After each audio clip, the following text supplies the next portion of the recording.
So I just got this crazy contraption, and what does it do?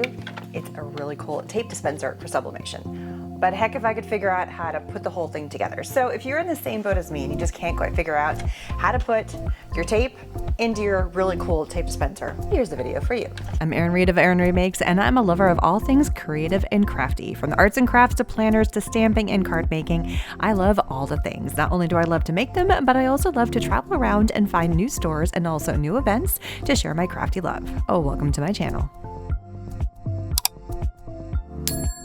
Now you can pick these up at pretty much anywhere. You can get them on Amazon. They're really inexpensive, but there's definitely a learning curve to how to put this sucker together. It is not intuitive at all. It took me a hot minute to kind of figure out how the whole thing functions. Let's go with the easy one first. Here's the easy one. This actually takes 3 separate rolls. If you got the skinny rolls, it will take 4. It'll have 3 on here and 1 over here, but this is meant for the big rolls. So the first one's easy. You lift this baby up, and just like normal tape runner, it would run through the front. Pull it up, and it goes like you would expect over the front to here.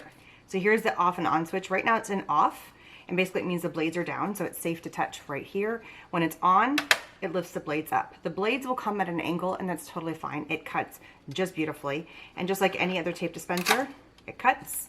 You're ready to lift up, and you can get whatever you need out of there, and you can just have it sit there whenever you're not using it. And then if you're not actively using the blades, I suggest put them down.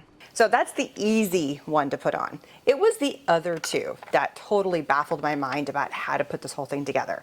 And let's get started with that one. So first of all, easy, pop this little baby out. So once you've popped this part out, you've got 2 roller dials. So it's obviously intuitive that you're gonna have your tape go on, but here is the part that's a little bit counterintuitive to the whole situation.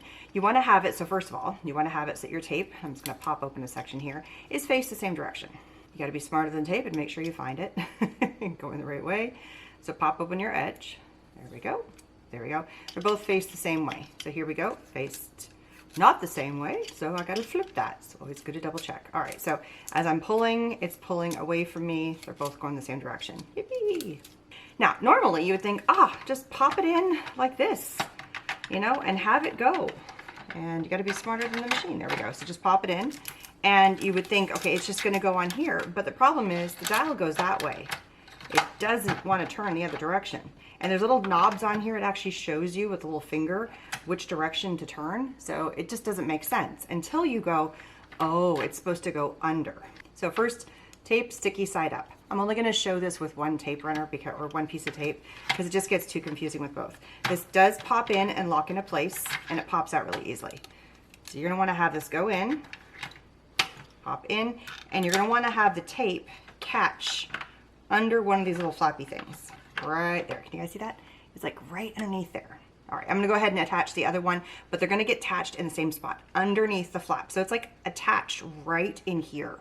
The key thing here is don't have a very big long edge, and you want to take it and have sticky side there. Now they're both in, sticky sides attached. Go ahead and roll your dial, and you can start hearing it pull.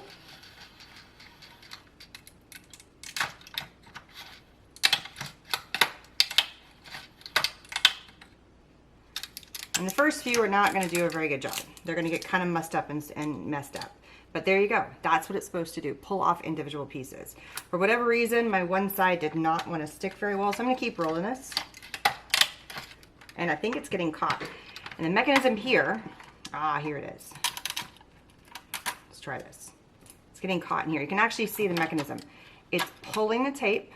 It's caught right there. So if you get stuck, just kind of pull it out. There it goes. And see, it's caught in here. This is a way to kind of catch the boo-boos that are on there. You might lose a little bit of tape getting it started, but once you get the whole